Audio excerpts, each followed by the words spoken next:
عواطف. الله يسامحش، فجأتيني. ليش ما بتعلي؟ ولا بين افعل حاجة، بين ارفع.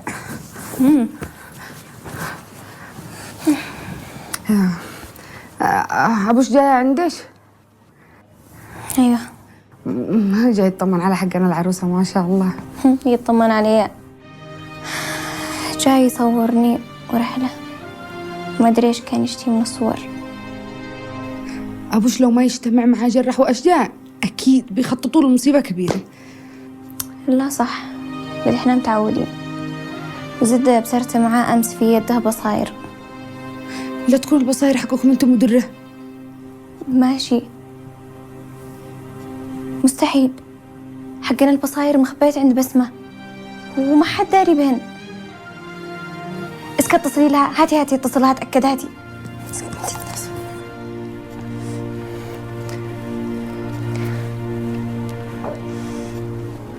يا جعوبي،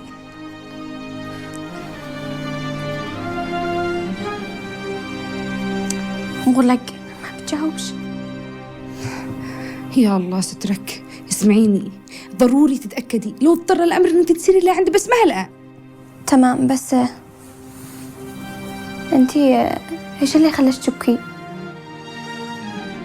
عواطف، في حاجة مخبيها عليا؟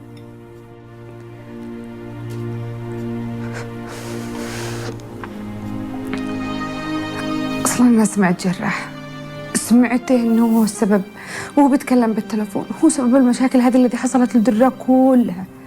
هو الذي طلع عليها السمعة، وهو الذي خلى الناس تتكلم عليها. وعلشان هكذا أنا بين أدور دليل براءتها.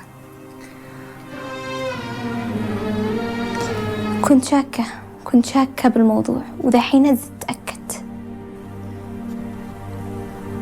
جرح له يد بكل شيء. عاد وزد سألني على البصاير. أنا أوريك.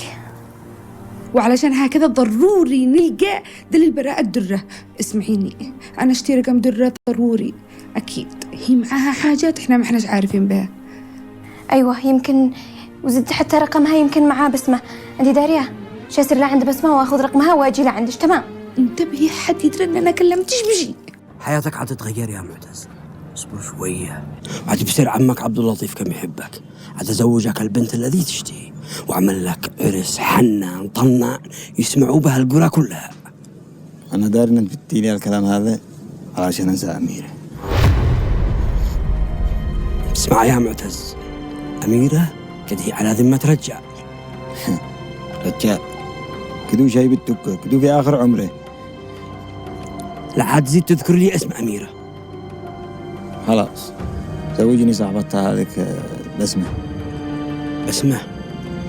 تمام، اصبر شوية بس الزلط تجي وأنا أصير أحاكي أخوها. والله رفض أخوها. ساعتها سرورها.